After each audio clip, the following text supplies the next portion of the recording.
अपना परिचय दें। संदीप जैन, उत्तराखंड। संदीप जैन जी, क्या काम करते हैं संदीप जैन जी आप? जी, फिलहाल तो हम घर से कर रहे हैं रेडीमेड का। रेडीमेड का व्यवसाय करते हैं आप? जी। Okay okay. आपने क्या उस वीडियो को ध्यान से देखा जिसमें आपको मिस कॉल देने के लिए कहा गया था? हाँ, देखा हमने तो भी। अच्छा, क्या पाया आपने? हमने पाया कि समाज हमारा, हिंदू समाज अभी सोया हुआ है कुछ।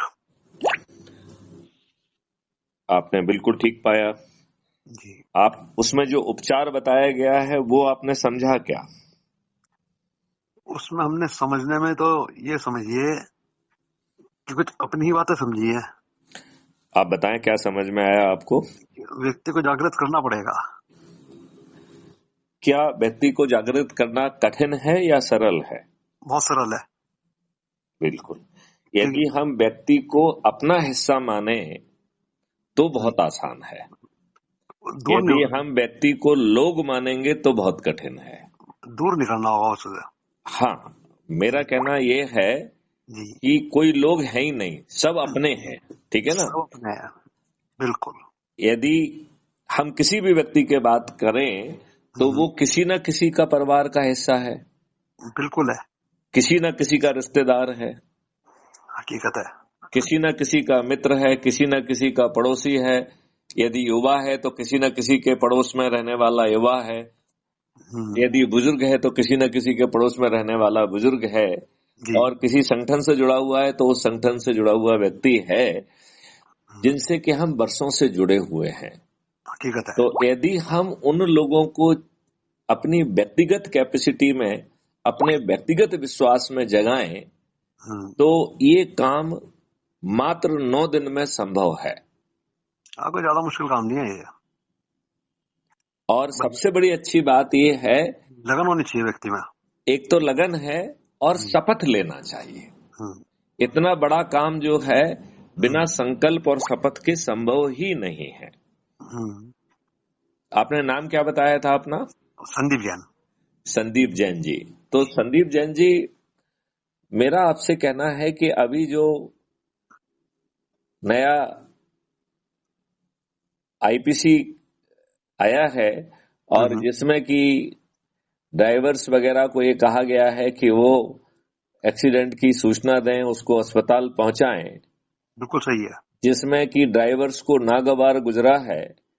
आप ये बताइए, क्या आज के दिन हम्म, 80 से 90% ड्राइवर हम्म। अल्कोहल या ड्रग के नशे में गाड़ी चलाते हैं? ये सत्य नहीं है क्या? ये सत्य है, लेकिन व्यक्ति इसलिए डरता है इसमें कि अगर रुका रहा ना तो पब्लिक मारेगी। नहीं नहीं, हम बिल्कुल रुकने के लिए नहीं कह रहे हैं। हाँ। हम ये कह रहे हैं कि वैसी स्थिति में वो थाने पहुंचे। थाने पहुंचे तो कायदा तो यही है। ऐसी स्थिति में वो, उसके पास नंबर होना चाहिए जिससे वो जो है ना एम्बुलेंस और उनको सूचित कर सके। बिल्कुल। राइट? हम्म, तो वो अपनी जिम्मेवारी को पूरा नहीं करना चाहता है, नियम विरुद्ध जो है ड्रग के इन्फ्लुएंस में वो गाड़ी चला रहा है। विरोध में और बैठ रहा गली और गली। माननीय नरेंद्र मोदी जी उससे डर रहे हैं। तो इससे एक अच्छी बात ये समझ में नहीं आती है कि माननीय नरेंद्र मोदी जी को आसानी से डराया जा सकता है। इससे ये बात समझ में आती है कि इनकी नालायकी जो है ना, ड्राइवरों की, ये सामने आ रही है। नहीं नहीं नहीं नहीं, इससे मैं ये नहीं समझना चाहूंगा। मैं ये हम्म, समझना चाहूंगा, समझाना चाहूंगा और समझना चाहूंगा जी। कि ड्राइवर गलत होते हुए और हम्म, दूसरों के मौत के कारक होते हुए भी, जी। बिल्कुल। अपनी गलती के बावजूद भी किसी परिवार के ब्रेड अर्नर को जो है ना मृतलोक पहुंचाने के लिए जिम्मेवार होने के बावजूद भी वह माननीय नरेंद्र मोदी जी को डरा भी पाए और पीछे भी हटा पाए।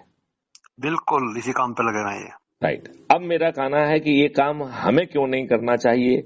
यदि हम लोगों को, 10 लोगों को जोड़ते हुए, यदि हम वहां उनको छत पे ले जाके थाली बजाकर दीपक जलाकर हम्म, माननीय नरेंद्र मोदी जी से प्रार्थना करेंगे तो हम्म। वो प्रार्थना प्रार्थना नहीं रह जाएगी बल्कि माननीय नरेंद्र मोदी जी के लिए आदेश हो जाएगा। हकीकत है। तो इसमें ना तो हमारे जेब के पैसे खर्च हो रहे हैं, ना हमें कोई जुलूस निकालना पड़ रहा है, ना हमें कोई ड्राइवर जैसा चक्का जाम करना पड़ रहा है, ना हमें रेल रोको करना पड़ रहा है, ना हमें कलेक्टर एसपी के पास जाना पड़ रहा है, ना हमें जंतर मंतर या रामलीला मैदान जाना पड़ रहा है। और ये इतना सटीक है कि इसके बावजूद भी यदि माननीय नरेंद्र मोदी जी नहीं डरते हैं तो माननीय नरेंद्र मोदी जी को चंद्रगुप्त से बदल दिया जाएगा, क्या फर्क है? मतलब अल्टीमेटली फिर आपके चंद्रगुप्तों को जीतने के लिए क्या पैसे खर्च करने की जरूरत है? मतलब ही नहीं।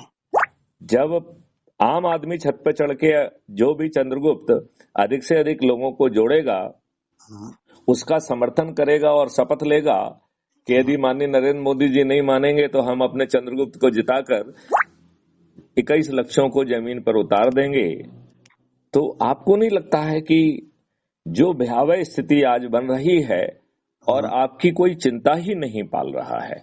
मतलब ही नहीं। जैन साहब, आप मुझे ये बताइए, क्या इस बात का जो मैं बार बार कोशिश कर रहा हूं कि 2029 जो कि मात्र 5 साल दूर है, सही बात है, ऐसा आकलन है कि 66% जनता कैंसर या ऑटोनोमस डिसीजेस से पीड़ित हो जाएगी। बिल्कुल हो जाएगी। क्या इस संकट को हमें नजरअंदाज करना चाहिए? मतलब ही नहीं। क्या हमें उन कारणों को तत्काल हटा नहीं देना चाहिए? क्योंकि मेरा ऐसा मानना है कि कैंसर कोई बीमारी ही नहीं है। इस तर्क से, इस आर्गुमेंट से संदीप जैन जी आप कहां तक सहमत हैं? इससे काफी हद तक सहमत है। क्योंकि देखिए, यदि आप ध्यान से देखें तो कैंसर किसी बैक्टीरिया या वायरस से नहीं हो रहा है। ये तो व्यक्ति का दिल की बात है। नहीं, ये आपके सेल के विद्रोह के कारण हो रहा है। बॉडी का जो सेल कभी गलती नहीं करता है, उसे इस ढंग से डिजाइन किया गया